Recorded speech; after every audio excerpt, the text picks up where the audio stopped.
Salam sejahtera untuk kita semua.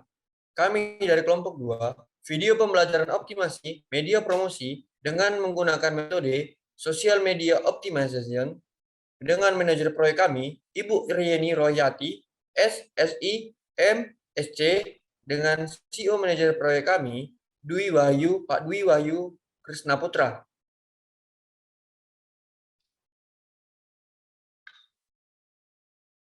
Dan kami juga mempunyai identitas kelompok yang diketuai oleh Taufik Firdaus dan beberapa anggotanya, Febi Zarsa Putri, Andra Hedi Fernando Pardede, Rahmat Mulia, Stefan Kris Hardianto, Muhammad Surya Wicaksana, dan Ahmad Fadli. Dan kami juga mempunyai table of contents. Yang pertama, deskripsi proyek. Yang kedua, luaran yang dihasilkan. Yang ketiga, pelaksanaan proyek. Yang keempat, detail pengerjaan proyek.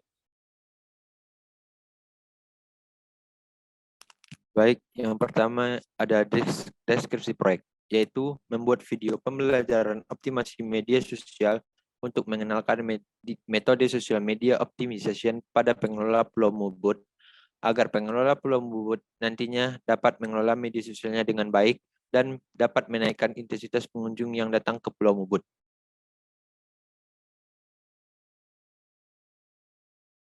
Selanjutnya, luaran yang dihasilkan, yaitu produk video pembelajaran optimisasi, media promosi, video teaser, dan poster.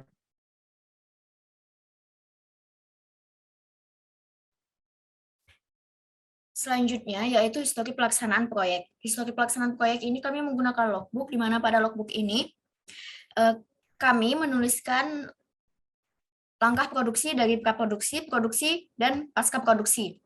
Di mana praproduksi itu meliputi membuat storyboard, membuat skrip. Setelah itu pada tahap produksi yaitu tahap syuting, kemudian pada tahap pasca produksi yaitu editing dan render.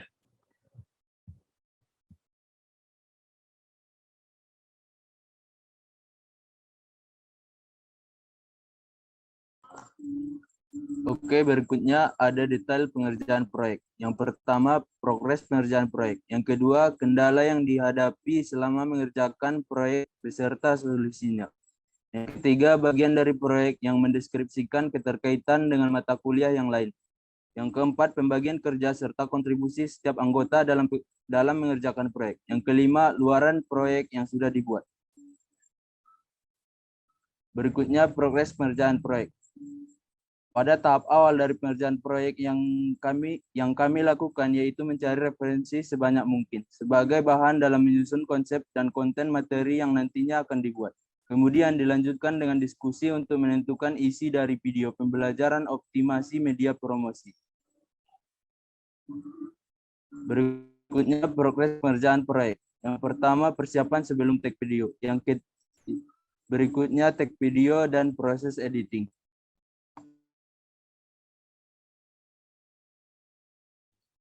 Oke, selanjutnya yaitu kendala yang dihadapi selama mengerjakan proyek beserta solusinya.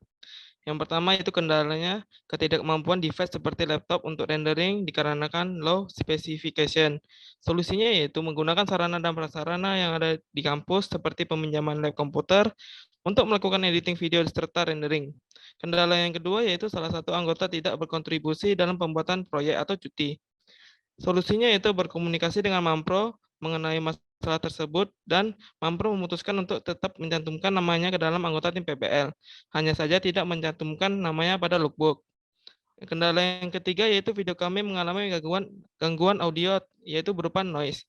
Solusinya yaitu kami melakukan take ulang atau revisi.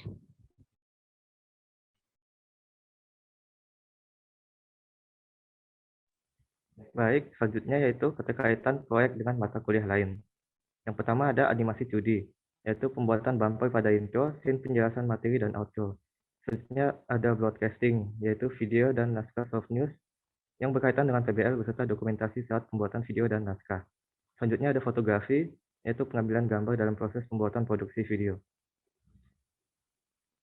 Selanjutnya ada jaringan multimedia, yaitu tahap penjaringan proyek PBL. Selanjutnya ada naskah produksi, yaitu pembuatan naskah dan storyboard. Selanjutnya ada sistem penyutingan, yaitu proses penyutingan dan rendering video.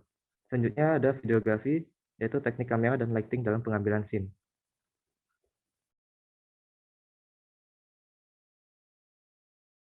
Selanjutnya yaitu pembagian kerja dan kontribusi setiap anggota dalam pekerjaan proyek. Yang pertama ada Taufik Firdaus sebagai produser, lalu yang kedua ada Febi Zara Saputri sebagai penulis naskah, selanjutnya ada Andrea Fernando Padede sebagai sutradara, selanjutnya ada Rahmat Mulya sebagai camera person, selanjutnya ada Stephen Crescendento sebagai editor dan sound recorder, selanjutnya ada Muhammad Surya Wicaksana sebagai camera person.